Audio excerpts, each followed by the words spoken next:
اعوذ باللہ من الشیطان الرجیم بسم اللہ الرحمن الرحیم الصابرین والصادقین والقانتین والمنفقین والمستغفرین بالاسحار۔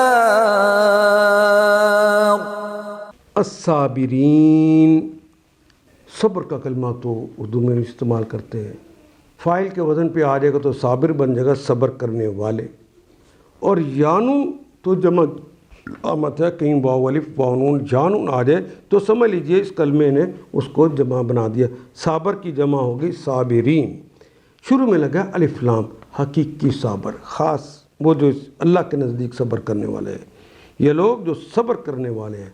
والصادقین، صادق تو سچے کو کہتے ہیں۔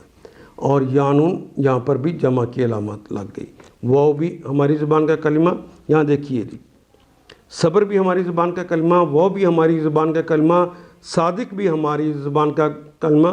وقانتین، قانت کہتے ہیں، بار بار پڑھا ہے، دعائے قنوت پڑھتے ہیں ہم اردو میں، استعمال کرتے ہیں اس کلمے کو، فرما برداری۔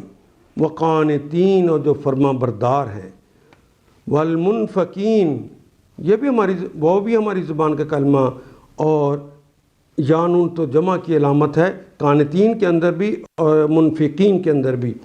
اور نان نفقہ تو اردو میں استعمال کرتے ہیں نا، اور خرچ کرنا، اور میم شروع میں لگ گیا، منفق خرچ کرنے والے۔ والمنفقین، اور خرچ کرنے والے۔ والمستغفرین، یعنی اللہ کی راہ میں خرچ کرنے والے۔ والمستغفرین، اور طلب کرنے والے، میم تو والے کے لیے، سین تے آ گیا طلب کے لیے، کوشش کے لیے۔ مستغفرین، مغفرت طلب کرنے کے لیے، کرنے والے۔ یانون جمع کی علامت ہے۔ بالاسحار، بے کا مطلب میں، اسحار سحر کی جمع ہے، سحری کے وقت، رات کے پچھلے پہر، سحری کے وقت جو پھر اللہ سے مغفرتیں طلب کرتے ہیں۔ حالت یہ ہے کہ وہ کہتے ہیں ہم ایمان لائے ہیں، ایمان لانے کے بعد اکڑتے نہیں ہیں، کہتے ہیں، دعائیں کرتے ہیں، اے اللہ ہمارے گناہوں کو معاف فرما دیجئے اور جہنم کی عذاب سے بچا لیجئے۔ جو صابرین ہیں، صبر کرنے والے ہیں، مقام دیکھیے، صابرین جن کو اللہ کہتا کہ یہ صبر کے مقام پر ہیں، صادقین جو سچے ہیں، وقانتین جو فرما بردار ہیں، اور منفقین جو فیاض ہیں، جو اللہ کی راہ میں خرچ کرنے والے ہیں۔ والمستغفرین، جو کہ استغفار کرنے والے ہیں، بالاسحار، سحری کے وقت۔ یہ وہ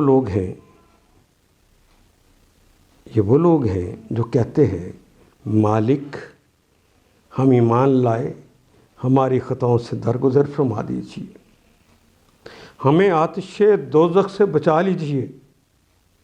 یہ لوگ صبر کرنے والے ہیں، راست باز ہیں، فرما بردار ہیں، فیاض ہیں، رات کی آخری گھڑیوں میں اللہ سے مغفرت کی دعائیں مانگا کرتے ہیں۔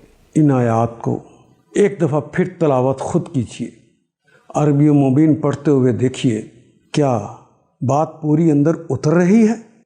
کیا یہ اردو کے سانچے میں ڈھلتی گئی ہیں عبارتیں؟ اگر بات سمجھ آنی شروع ہو گئی تو الحمدللہ یہی ہمارا ہدف ہے، اور یہ ہدف پورا ہو گیا۔ اللہ میرا اور آپ کا حامی و ناصر۔ الف لام